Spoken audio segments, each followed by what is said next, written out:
ونساء أمته والأرحام إن الله كان عليكم رقيبا. يا أيها الذين آمنوا اتقوا الله وقولوا قولا سديدا يصلح لكم أعمالكم ويغفر لكم ذنوبكم ومن يطع الله ورسوله فقد فاز فوزا عظيما. أما بعد، فإن أصدق الحديث كتاب الله وخير الهدي هدي محمد صلى الله عليه وسلم وشر الأمور محدثاتها فإن كل محدثة بدعة وكل بدعة ضلالة وكل ضلالة في النار. معاشر المسلمين جماعة المغرب yang saya hormati dan saya muliakan. Alhamdulillah, kita bersyukur kepada Allah Subhanahu wa taala atas nikmat yang agung ini. Kita diberi kesempatan menunaikan sebuah ibadah yang agung, salat maghrib secara berjamaah. Kemudian kita duduk di masjid yang mulia ini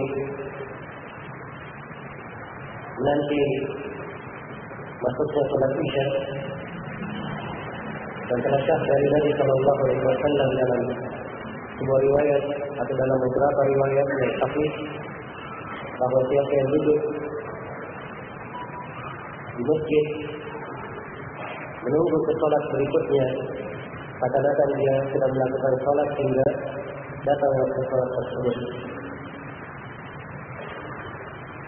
Maka ini adalah nikmat yang besar, karunia yang indah, patut kita syukuri pada Allah Subhanahu wa taala yang memberikan kepada kita nikmat dan kehidupan seorang hamba. Bagaimana yang dikatakan oleh Imam Ibnu Qayyim rahimahullah, itu terikat oleh hukum-hukum syariat dan terikat dengan ketentuan-ketentuan Allah dan takdirnya. Semakin dia kuat di dalam melaksanakan hukum-hukum syariat, maka akan semakin indah ketentuan dan takdir Allah yang datang kepadanya. Hadirin sekalian yang saya hormati dan saya muliakan, pada kesempatan kali ini saya ingin membacakan sebuah hadis yang agung. Terdapat di dalamnya fondasi-fondasi yang kuat bagi seorang mukmin dan mukminah, pijakan yang harus dipijak oleh seorang hamba yang menghendaki kebaikan. Ini disampaikan oleh Rasulullah Sallallahu Alaihi Wasallam dalam sebuah hadis yang diriwayatkan oleh Imam Tirmidzi dan selainnya. Datang dari beberapa jalur riwayat. Ada dari sahabat Mu'adz bin Jabal, ada juga dari sahabat Abu Dzar Al-Ghifari Jundub bin Junadah. Dan insyaallah taala dari seluruh jalurnya hadis ini bisa dihasankan dan dikuatkan, dan telah dikuatkan oleh sejumlah ulama hadis ini, dan dia adalah hadis yang masyhur, hadis yang ke-18 di kitab Al-Arba'in An-Nawawiyah. Rasulullah sallallahu alaihi wasallam bersabda, "Ittaqillaha haitsu ma kunta wa atbi' as-sayyi'ata al-hasanata tamhuha wa khaliqin nasa bi khuluqin hasan." Rasulullah bersabda, "Bertakwalah engkau kepada Allah dimanapun engkau berada, dan ikutilah kejelekan itu dengan kebaikan. Niscaya kebaikan akan menghapus kejelekan. Serta pergaulilah, berakhlaklah kepada manusia dengan akhlak yang baik." Ini 3 wejangan indah dari Nabi Sallallahu Alaihi Wasallam, mengumpulkan kebaikan dunia dan akhirat bagi seorang hamba yang menegakkannya. Terdapat di dalam 3 wejangan ini penegakan 2 hak sekaligus. penegakan hak Allah Subhanahu wa taala dan penegakan hak-hak hamba, hak-hak manusia. Allah memiliki hak wajib kita tunaikan. Demikian pula manusia ada hak-hak yang dibebankan terhadap kita untuk menunaikannya. Iya. Dan seluruh hal ini dirangkum oleh Rasulullah sallallahu alaihi wasallam dalam 3 wejangan yang sangat indah. Kata beliau, "Ittaqillaha haitsu ma kunta." Bertakwalah engkau kepada Allah dimanapun engkau berada. Wejangan yang pertama. Yang kedua, "Wa atbi'is sayyi'atal hasanata tamhuha." Ikutkanlah setelah kejelekan itu, ikutkan kebaikan, maka kebaikan akan menghapus kejelekan. Kemudian wejangan yang ketiga, wa khaliqin nas bi khuluqin hasan. Dan bergaullah dengan manusia dengan akhlak yang baik. Dengan akhlak yang baik. Ini 3 wejangan dari Nabi sallallahu alaihi wasallam. Semuanya kandungan dan maknanya berada di dalam Al-Quranul Karim. Dan juga hadis-hadis Rasulullah sallallahu alaihi wasallam yang lainnya memaparkan kandungan dan makna dari 3 wejangan ini. Yang pertama, ittaqillaha haitsu ma kunta.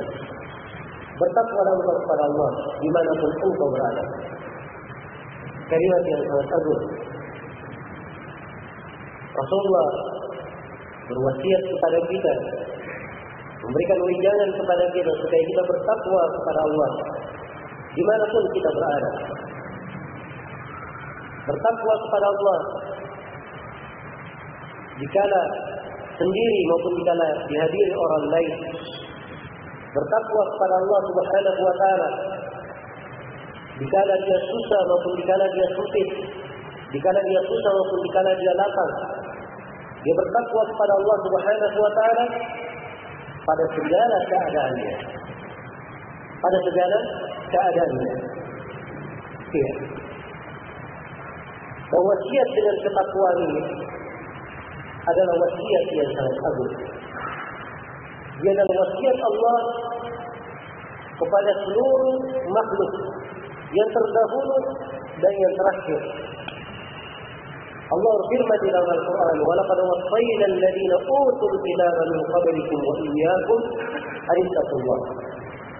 Sungguh kami telah wasiatkan kepada ahli kitab sebelum kalian dan juga kepada kalian umat Islam supaya kalian bertakwa kepada Allah. Supaya kalian bertakwa kepada Allah. Dan wasiat dengan ketakwaan ini itu adalah seruan para nabi dan para rasul. Iya. Karena itu mereka serukan kepada kaumnya, "Ya qaumi ibudullaha ma lakum min ilahin ghairi, afala tattaqun." Wahai kaumku,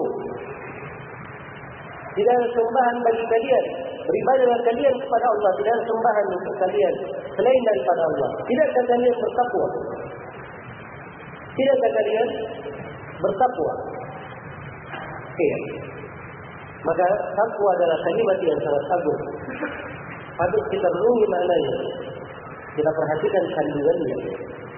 Kita perhatikan kandungannya. Kata takwa ini dalam bahasa Arab dari kata al-wiqayah. Al-wiqayah artinya penjagaan, perlindungan. Iya. Jadi seorang yang bertakwa seakan-akan dia membuat antara dirinya dan antara api neraka sebuah benteng, sebuah tembok, sebuah penghalang yang menghalanginya. Ya. Orang yang bertakwa dia buat antara dirinya dan kemurkaan Allah sebuah tirai yang menghindarkannya. Ya. Inilah yang disebut dengan orang yang bertakwa.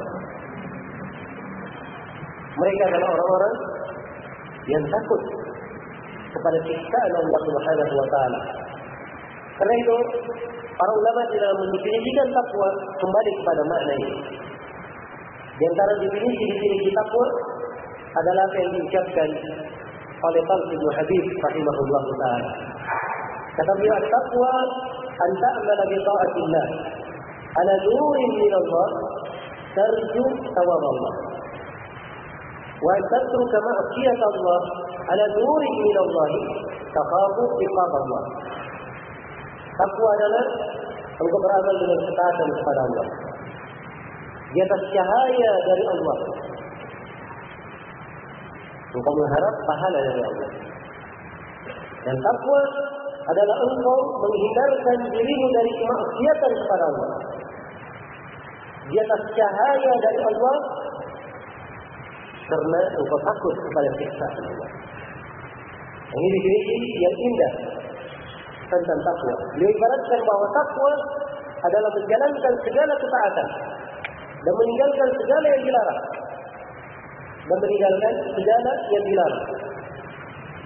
Dalam melaksanakan ketaatan dan meninggalkan larangan, semuanya dibangun di atas penerangan dari Allah, dibangun di atas tuntunan Al-Quran dan Sunnah Rasulullah Sallallahu Alaihi Wasallam. Iya. Definisi lain dari ketakwaan didefinisikan oleh Ibnu Mas'ud radhiyallahu taala. Ketika beliau membaca ayat, "Ya ayyuhalladzina amanu taqullaha haqqa tuqatih." Wahai orang-orang yang beriman, bertakwalah kalian kepada Allah dengan sebenar-benar takwa. Wala tamutunna illa wa antum muslimun. Dan jangan kalian mati kecuali kalau kalian dalam keadaan Islam. Kata Ibnu Mas'ud, ayyuha ala yusha, yaitu kalian taat kepada Allah, jangan bermaksiat kepadanya. Wa yuzkar fala yunsa, hendaknya selalu diingat, jangan dilupakan. Wa yusyar fala yukfar, dan hendaknya selalu disyukuri, jangan dikasihi. Yang beliau bahasakan takwa, kontinu di atas ketaatan, meninggalkan maksiat. Selalu berzikir mengingat Allah, tidak melupakannya. Selalu berzikir mengingat Allah dan tidak melupakannya. Dan beliau sebut bahawa takwa adalah seorang hamba selalu menegakkan kesyukuran kepada Rabb. Dia selalu menegakkan kesyukuran kepada Allah Subhanahu wa taala. Dan tidak kufur terhadap nikmat-nikmatnya. Tidak mengingkari nikmat Allah. Tidak mengingkari nikmat Allah Subhanahu wa taala. Karena banyak dari manusia kadang dia kafir terhadap nikmat tanpa dia menyadarinya. Dan nikmat-nikmat Allah Subhanahu wa taala di dalam kita sangat banyak. Tidak bisa kita jumlah, tidak bisa kita hitung. Wa in ta'uddu nikmat Allah la tuhsuha. Kalau kalian ingin menghitung-hitung nikmat Allah, kalian tidak akan mampu menjumlahnya. Tapi kapan nikmat ini digunakan padahal tidak dicintai dan tidak diridhai oleh Allah, maka itu termasuk bentuk dari mengingkari nikmat Allah Subhanahu wa taala. Karena itu kita diperintah, washkuru nikmat Allah in kuntum iyyahu ta'budun. Bersyukurlah kalian terhadap nikmat Allah kalau kalian beribadah hanya kepada Allah Subhanahu wa taala. Dan disebutkan dari Ali bin Abi Thalib, beliau mendefinisikan takwa bahwa takwa adalah ketaatan kepada Allah yang Maha Agung. Selalu mengingat akan hari kebangkitan dan selalu bersiap untuk melakukan perjalanan menuju akhirat. Selalu bersiap untuk melakukan perjalanan menuju akhirat. Maka ini di antara makna-makna takwa yang disebutkan oleh para ulama rahimahumullah taala wa radhiyallahu anhum wa an sahabat yang lain. Maka takwa adalah kalimat yang sangat agung. Di dalam Al-Quranul Karim diterangkan berbagai keutamaan dari takwa ini. Di antara keutamaannya, Allah Subhanahu wa taala berfirman, "Innal ladzina taqaw idza massahum ta'ifun minasy syaitani tadhakkaru fa idza hum mubsirun." Sungguhnya orang-orang yang bertakwa apabila mereka disentuh oleh gangguan syaitan, maka mereka segera mengingat. Dan seketika itu juga pandangan mereka sangat tajam. Ya. Jadi ketakwaan mereka membuat mereka dijaga oleh Allah Subhanahu wa taala. Walaupun digelincirkan oleh syaitan, jatuh di dalam kesalahan, maka kesalahan ini membuatnya semakin takut kepada Allah. Ya. Dia jatuh di dalam kesalahan, tidak dia ulangi lagi, tidak jatuh di dalam lubang dua kali. Ya. Dia sudah pernah digelincirkan oleh syaitan di kesalahan tersebut, maka dia sudah memiliki pandangan yang tajam. Jangan sampai dia jatuh di dalam kesalahan yang lain. Maka ini di antara manfaat ketakwaan, menjauhkan diri seorang hamba dari gangguan syaitan. Dan dari manfaat ketakwaan, takwa adalah sebab yang menyebabkan datangnya kemudahan bagi seorang hamba. Wa man yattaqillaha yaj'al lahu min amrihi yusra. Allah firman, barang siapa yang bertakwa kepada Allah, Allah akan memudahkan perkara. Allah akan memudahkan perkara. Siapa yang menjaga dirinya di atas ketakwaan, Allah akan memberikan untuknya jalan keluar terhadap segala masalah yang dia hadapi. Dia akan diberi rezeki oleh Allah dari arah yang tidak pernah dia sangka. Allah telah menjadinya. Allah firman, "Wa man yattaqillaha yaj'al lahu makhrajan wa yarzuqhu min haitsu la yahtasib." Barang siapa yang bertakwa kepada Allah, Allah akan adakan untuknya jalan keluar dan dia akan diberi rezeki dari arah yang tidak pernah dia sangka. Akan diberi rezeki dari arah yang tidak pernah dia sangka. Ya.